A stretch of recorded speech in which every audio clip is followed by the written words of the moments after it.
Hello, good afternoon, and a very warm welcome to this live Employers Masterclass session from the Changing Education Group. My name is Amos Madry, your host and careers advisor here at Changing Education. Now, this is a fantastic opportunity for you to learn about the world of work, to learn from employees about their own industry, and there's some advice that they can offer to you. Our first live Masterclass session of the week. How exciting! Thank you very much to all of you for joining us for this week of Virtual Work Experience program. We've got an exciting program ahead for you, an exciting week ahead for you today, this week. Joining me today is Emma Koubayssi, who is a vibrant, dynamic coach, mentor, and now trainee supervisor. Emma is the head of social impact at one of Europe's most formidable coaching schools, Animus Centre for Coaching, in what is believed to be one of the first roles of its kind within the coaching profession. A woman of many colours, Emma connects people, processes, ideas, and movements, and has been driving campaigns that make a difference for government departments, not-for-profit organisations, and global brands for over 10 years. Emma cares deeply about creating positive social change and empowering those around her to do the same. So we've got an incredible person here with us today. Emma, a warm welcome to you. Thank you for joining us. Thanks so much. Thanks for inviting me back again. Really pleased to be here and chatting to you. Yes, indeed. Now, Emma, you're in sunny Spain, whilst the rest of us here in rainy England. How's it going over there in Spain?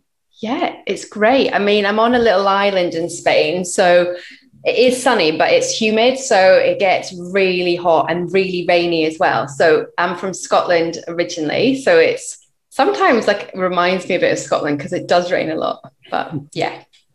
So, Emma, your role sounds really interesting. Can you tell us what you do and also the company itself and how the past year has been for you? Yeah. So my full-time job is head of social impact at Animus Centre for Coaching. Now, Animus is a coaching school. I trained with them. I don't know how many years ago, 2017, I did my formal training. And now we've moved in the last year to become a virtual coaching school. So at the moment, we train people to become coaches. And my job specifically is about thinking about those coaches, what areas do we work in? So how can we make a positive impact in society? So I design programs for our coaches, and we've actually been doing something specifically in education. So looking at how coaching can support teachers and teachers' well-being. And we're going to be designing a program to work with young people as well, and looking at how young people have been impacted by the pandemic. And I do research. There's just so many different elements to my job. But the main thing is looking at how coaching can make a positive difference to communities and society. And then the other thing is kind of like within my kind of full-time job. So I work 5 days a week at the moment. And when I have that other time, I coach myself. I'm also training to be almost a coach for coaches as a supervisor. And I do mentoring as well. So there's a lot of different things in there. But yeah, so, and Animus is brilliant. They're really well respected. There's lots of different people now kind of offering coach training. And we've got kind of centers within Europe, and we're going to be launching in the US as well. But I think what was great about Animus and what attracted me to them was kind of the quality of their offering. So really making sure that whatever I was going to be studying was fully accredited and was going to be interesting. So yeah, and the community is brilliant as well with the school. Yeah. So I'm kind of at a school, it's a coaching school, but I've got a role within that. Yeah, I think there's so many questions I'd like to ask in sense of the coaching. I think one thing that you said, which was really interesting, is you said you coach yourself. As a coach, why would you need to coach yourself any further? Well, did I say that just now here or in our past interview? Yeah. Don't know where that came out. Yeah, I have actually coached myself. I didn't realize I said that there, but actually I have a coach. So I know I coach myself as in I coach other people. But I have coached myself. So last summer when I was kind of changing jobs and working for myself, I did kind of use the tools and techniques that I would use with clients on myself, because I was thinking I need to make some changes and I want to make, and that's what coaching is about. It's thinking about where are you and where do you want to be and what are the steps that need to take you there. So I have a coach. I've just finished working with my coach, but I do coach myself as well, because it's really important for me and a lot of people in the industry to practice what you preach. So to walk the walk. So I really need to understand, if I'm in a role, that I kind of know how to use certain techniques, what it feels like on myself as well. Yeah, it's really important. Again, you need to be able to walk the walk, as you said. So coaching yourself is vitally important. Why has coaching become such a big part of what we do today? There's more emphasis on coaching, whether it doesn't matter what role you go into. It's almost, any role, there's always the element of coaching. Why is it so important?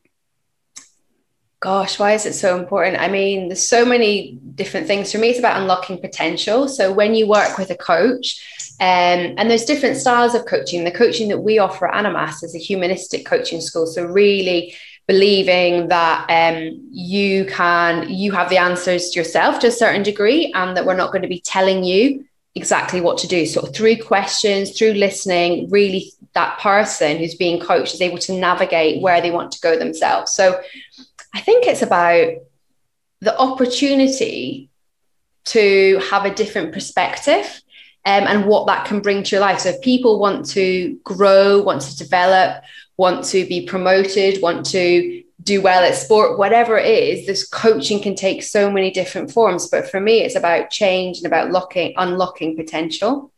And so that shows up in loads of areas in our lives. Yeah, definitely. I like the sound of that, unlocking potential, change, and getting the best out of somebody. Are there any particular methods of coaching? Is there any styles that stand out for you? I really like kind of a positive psychology approach, which really connects with me. There's also elements that kind of cross over for me, kind of creative coaching techniques. And then also I kind of blend stuff that I do almost with CBT, which is a therapeutic approach, but it's understanding our thoughts, our feelings, our behavior, how it's all layered in.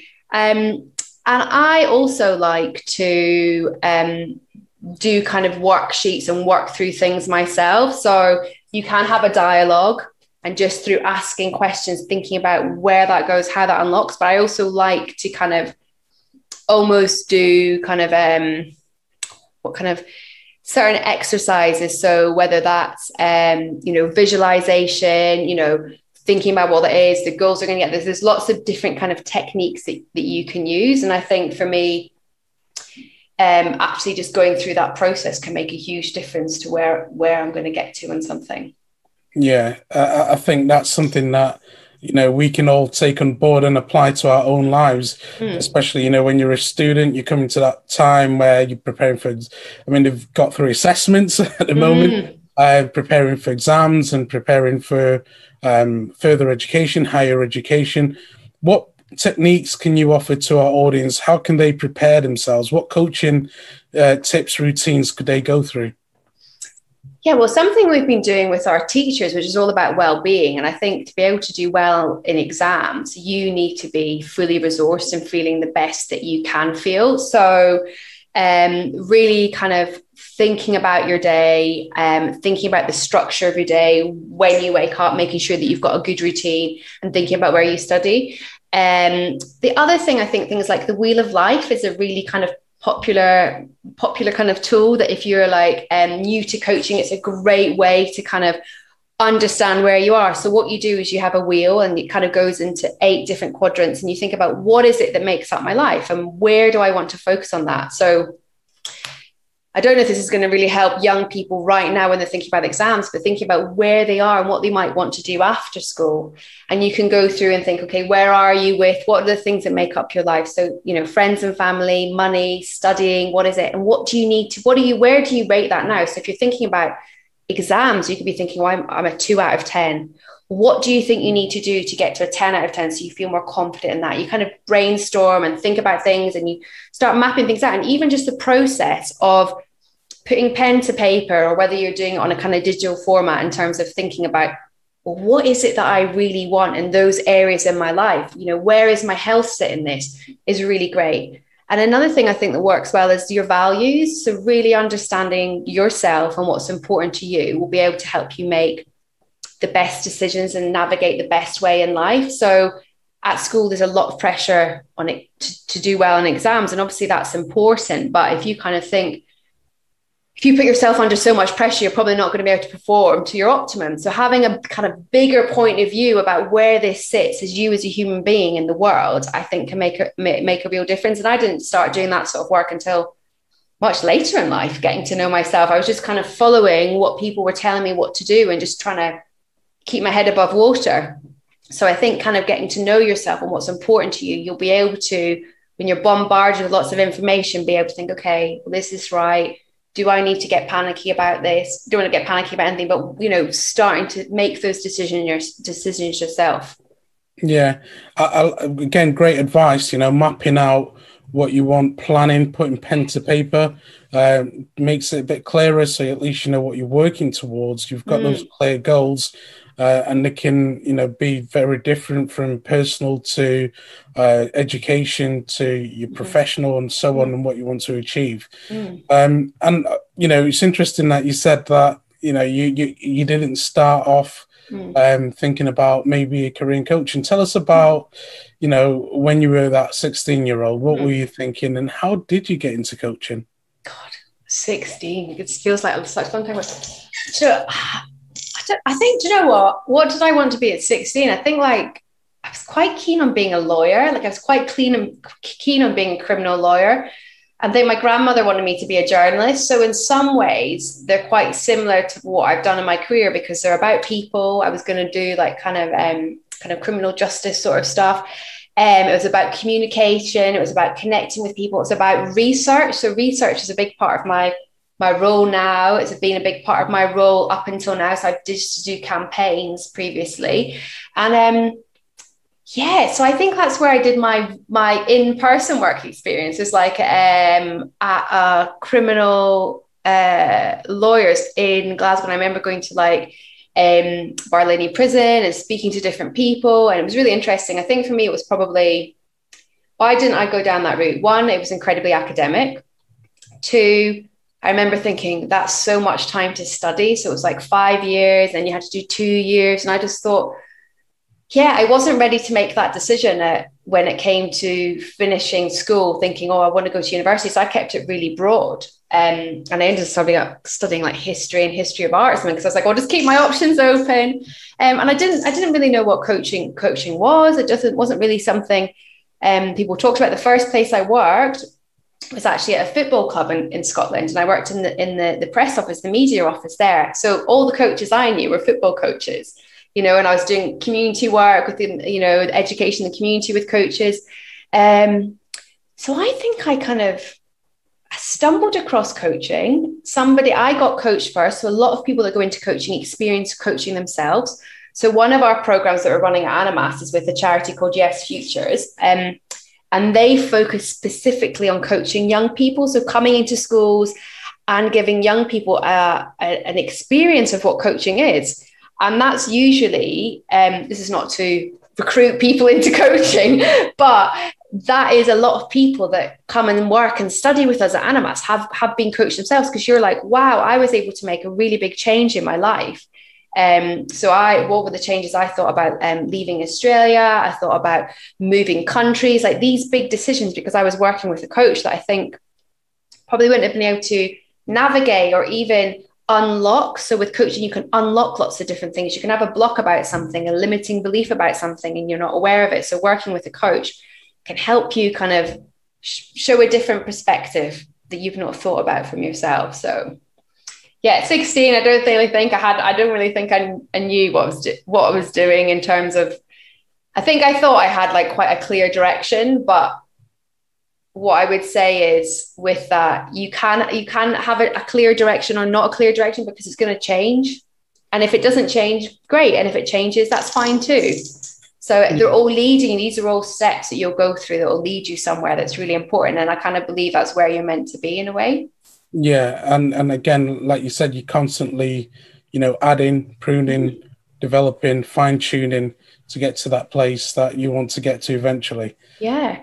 But even also like where you want to get to eventually, and then you get there and then you think, actually, I want to go somewhere else now that I've got here. Because I'm definitely someone that, to a certain degree, reinvents themselves. I've done lots of different things, but where I'm at now, I'm like, I look back on what I've done and all of those little breadcrumbs and all those different experiences. I'm like, that makes so much sense why I'm here.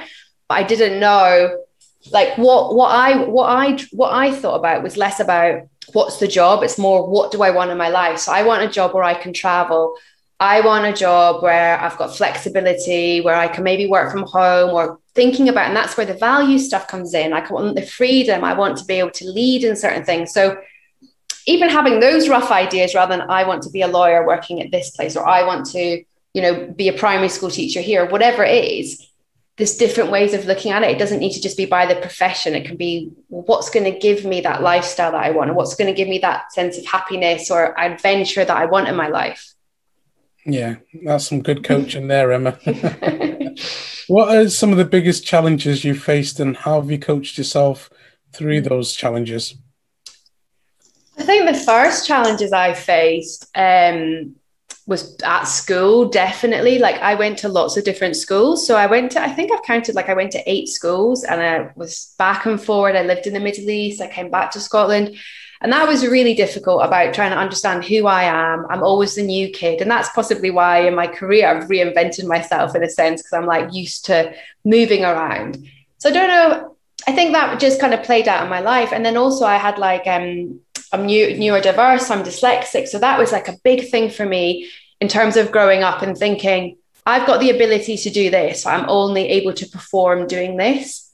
So I think through life, by being coached, but also adapting coaching techniques to myself and how I live, it's really helped me with my mindset around about my confidence, my self-esteem, because so much of things that I did at school were really difficult. And in some respects, people thought they should be easy. So they thought I was attention seeking. They thought I was being disruptive. And then once you get labeled like that, then you start behaving like that. So it's kind of a bit of a vicious circle in a way. And I think that's lived with me, like those experiences in school, in how I've shown up in work and how I've done certain things. So I think working on my confidence and my self-esteem and kind of trying to get things in perspective has really helped me.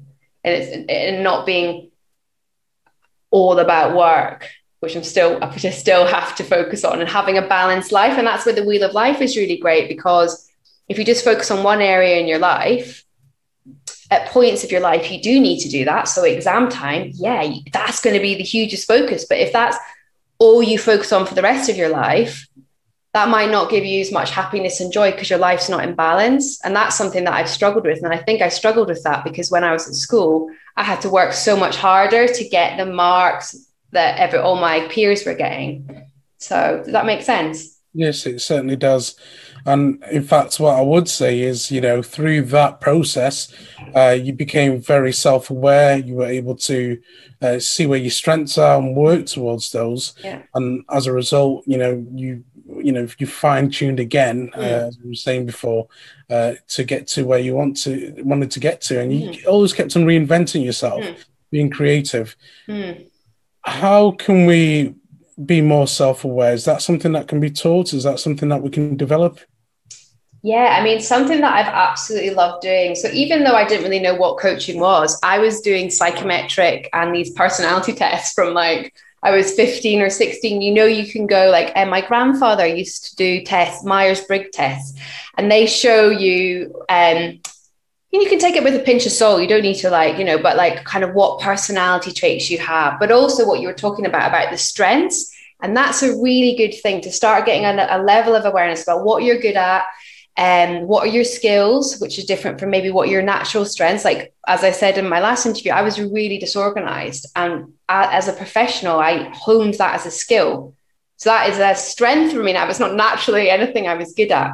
So I think you can definitely get self-aware. I think one thing is getting feedback from people. So how you see yourself could be really different from how other people see you. So I've always been really open to feedback, and also really, I'd get a bit frustrated if I didn't get feedback. I always wanted feedback because I was like, that's how I gauge is this marrying up with what I think? And then also dabbling with these kind of personality and psychometric tests. And that's really helped with team stuff. Like in one of my roles, I lived in Australia for a little while. I worked in Australia, and I had a boss, and we would clash a lot. And I was thinking, what is going on here? Why are we clashing, you know? And we did this test. It was called DISC. And it was looking at it's, you know, red, yellow, green, blue, like what kind of color are you? How do you show up? And it turned out we were both the same. We were both these Ds, these red people. And it was like, it gave us an understanding. So he was able to be a much more like understanding of me. It was kind of like, she's just the same as me. And we were able to navigate that. So that was a great self-awareness piece for me. It gave me tools. It gave me languages. It was able to help me relate to other people, because that's one thing when you work in any profession, like your ability to work with other people and your ability to work with other people that might not work the same way as you, which was something I've always struggled with. So if some people are not like goals orientated and D, I'm a bit like, how do I work with that? So understanding yourself, and that's part of your trait, and then understanding where they might sit. Are they more of a yellow, or are they more, you know, more with people, or do they like to be about the detail? So those are kind of work things, but I was doing those things even with careers advisors, you know, understanding who you are, but asking for feedback is really important. You can ask maybe kind of key questions. What is it you think I'm great at? What is it like that you love about me? What is it, you know, asking, you know, for people that you really value their opinion, and you know they're going to give you an honest opinion, because that's really hard to get. So, you know, what is it you, what do you think I'm good at? What is it that annoys you about me? And that can be, gosh, you're hearing from someone else. And it could be like, for me, I procrastinated a lot in my life. I'd be wanting to do all these things and I would just not move forward. Worked with a coach on that. Why am I procrastinating? Why am I not doing stuff? And so it's that, and you can get a level of awareness because you're thinking, gosh, I didn't realize that, or that's an amazing way to see me. Or so asking questions as well. Asking questions, yeah, great answer there, Emma. Thank you. And just to let our audience know, this week, as part of your virtual work experience, we have got a part of your worksheet, part of your program on the app. I hope you've downloaded our Connect app. There is the work personality questionnaire, which will be very helpful. Emma's touched on that. So complete your work personality questionnaire. Get an idea of who you are, what your strengths, what are you good at, and add that to your repertoire. As Emma's done so. Yeah. Emma, can you help us answer this old question, this age-old question? You know, what's more important? Is it hard work or is it working smart? Hard work or working smart? Yeah. I kind of feel like is that an age-old question? I haven't even heard that question before. I think, well, I think there's two ways of looking at it, because I kind of think if working hard means long hours and, you know, like I think for me it's both. I think you can work hard and work smart, but work hard means like working long hours. I think it's not about that. It's about working smart. But for me, hard, I connect hard with like commitment.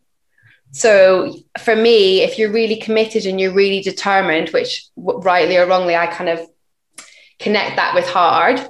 I think that's really important, but also working smartly. So thinking, right, okay, actually, if I'm in a team, this is my skill, but actually Amos is brilliant at this. So maybe you can do that and we can work together on it, or whatever it is to get your outcome. So I think naturally you'd probably say smart is a good way to work. But for me, having commitment, having dedication, having determination, like those softer skills are so important as well. Like just the right attitude. Like I have recruited a lot of people throughout my time, and people that have got the right attitude over the skills is much more important than me. You can have someone that's either talented or got the experience or got the skills, but if they have not got the good attitude, you know, enthusiasm, openness, willing to learn, willing to take feedback, willing to give feedback, willing to be open and transparent, like that for me is like much more important than, you know, you can train people in certain skills. You can train if people that have got the desire and the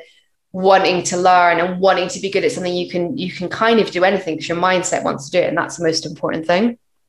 Yeah, that's a huge piece of advice. You know, a lot of employers that we speak to always come back to that point, and they always say it's the soft skills that they look for. It's what makes the individual stand out.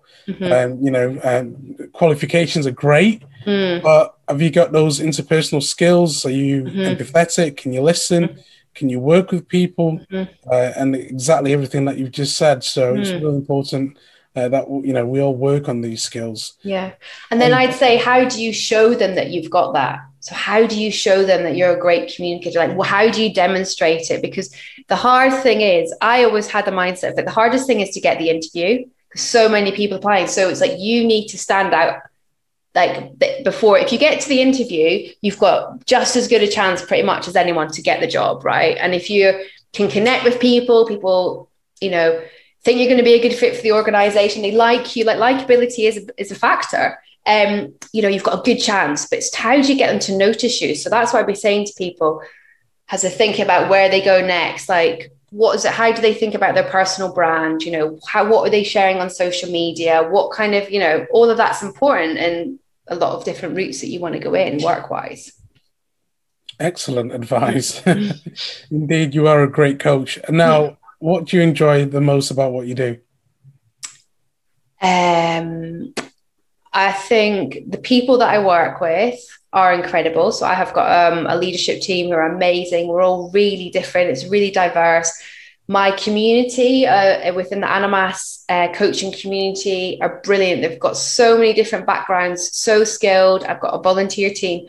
And then I think just making a difference and knowing what I do is going to have a positive impact, and I'm working towards something. I've got a vision about what I want to create, and you can have a professional vision and you can have a life vision. So this is really in line with what I want to do with my life. Like, I've always wanted to make a difference to people's lives, and I've done it for varying degrees throughout my career. And when I haven't been doing that and I haven't been focused on that, I've had to work really hard. I've had to work and I've hated it, and not hated it, or like just not been in flow. Whereas now when I work really hard, it doesn't feel like I'm working hard because I love it. And I have to stop myself sometimes and be like, right, like I have to kind of curb my flow and enthusiasm because I'm doing something that I feel like I should be doing. I feel I'm in a line with who I am as a person and the gifts that I've got to offer the world. So, that sounds probably a bit airy-fairy, but that's like how I see it. And that's taken a lot of that's a lot of different, I've done a lot of different things to get here. And, and I've enjoyed stuff for a little while, and I've gone on and done something else. And they've all been part of my history and my experience.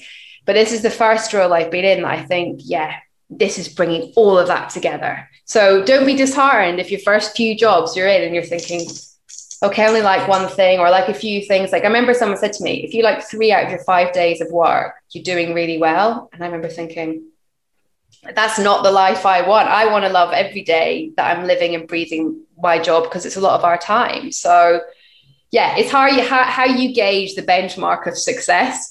And maybe my first job thinking I want to love 5 days a week of it maybe was unrealistic, but that's what I was aspiring to, and I've got it. So yeah, again, your enthusiasm, your energy, so infectious. You can, you certainly in the place that you need to be. You found your cadence, you found your role, found your strengths, you found where you're good at. Yeah. Now, what final words of advice would you offer to our audience? Gosh, it depends what kind of advice around about work, around about life. I mean, I guess thinking like there's going to be knockbacks. So I think when the door closes, okay, and you are thinking, where am I going? I thought I was on a route and I'm trying to go through, I'm trying to navigate, and all these doors are closing, and I'm thinking, maybe this isn't the right thing, or maybe I would just say trust the process, and just believe. If you want to get somewhere and you really want to get somewhere, you can do it. If you have got the right attitude, the right determination, and a bit of the kind of skills thing, just keep going and know that, so many doors might close, but all you need is one to open. And then that can just take you on in a whole new route. So don't be disheartened. I know when people were writing for like, say, applications to start up their, funding for their like new business, they were like, I wrote letter after letter after letter. And, you know, if they stopped after the second rejection, they wouldn't have got it. So it's just kind of thinking that is part of it, and see those knockbacks and those no's and those. So for me, it's like when you're sending your CV off or your emails off, or you're trying to do it, like you might get 50 no's. You probably will, but just keep it, learn from, okay, tweak what you're doing, modify. So don't keep doing the same thing that isn't working. Tweak if you can, but also know eventually something will open. And if you're on the right path, it will certainly open, and just keep positive. But it's part of the process. Those knocks will help you so much in your resilience. And yeah, like it's just part of life. No wiser words were spoken. Emma, how can our audience connect with you? Yeah, I think probably most active on LinkedIn. So look me up on LinkedIn. It's Emma.Koubayssi. So I think you can leave it in the notes, because my name's not that easy to spell. Then I'm on the Animas website as well. So Animas Center for Coaching. You can read about the kind of, it's actually just animascoaching.com. You can read about the work that we do there in terms of the type of coaching that we do in a social impact space. Then I'm on Twitter, but I think LinkedIn's probably the best. And also, if you're at school and thinking about your next step, it is quite good from a personal branding perspective. Start thinking if that's a platform, LinkedIn, for you to be on. So you can go on there and start building your profile and seeing who you need to connect with, because making connections is so important, especially in your first job. Your first job is the hardest job to get, without a doubt, because you haven't got the experience, you haven't got the connections. So yeah, it's thinking, how are you going to make those first connections, and how are you going to stand out from the crowd? Yes, indeed. Emma, it's been an absolute joy having your company here today, our first live employer masterclass of the week. And what a great way to start. You know, the words and wisdom that you've shared with us here today. Character building is so important. Just having that, self-awareness, knowing who you are, makes the path of the future much clearer, because then at least you know where you're going, who you are, and what you want to achieve. Because if you know who you are, you know where you're going. And, you've clearly demonstrated that, and you've given us the keys to also implement that in our own lives. What great advice you've offered here today. Great coaching again from you. Thank you so much indeed for your company today. Thank you also to our audience. Thank you to the students. Great to have you guys on board on this week of virtual work experience. Guys, of course, busy week for you, working on all the activities. Send us your feedback, send us your reflections. Some incredible wise words were spoken here today by Emma. What stood out for you? What was it that Emma said that, got you going, got the juices flowing? Share that with us. Let us know what this interview has meant for you. You can get in touch with us through our email address, workexperience@changeineducation.co.uk. And of course, we will be happy to share that with Emma. I hope you don't mind that, Emma. Is that okay? No, that's great. If anybody wants, I'd love to. Yeah, definitely. Please connect. And if there's anything I can do, and, offer any advice on where you're going in life, absolutely, please reach out. And also, if you haven't subscribed to our channel, please do make sure you subscribe, hit the bell icon so that you're notified whenever we upload a video, and like this video too. So from Emma Koubayssi, from myself and all the team here at the Change in Education Group, thank you very much. Take care. Bye-bye.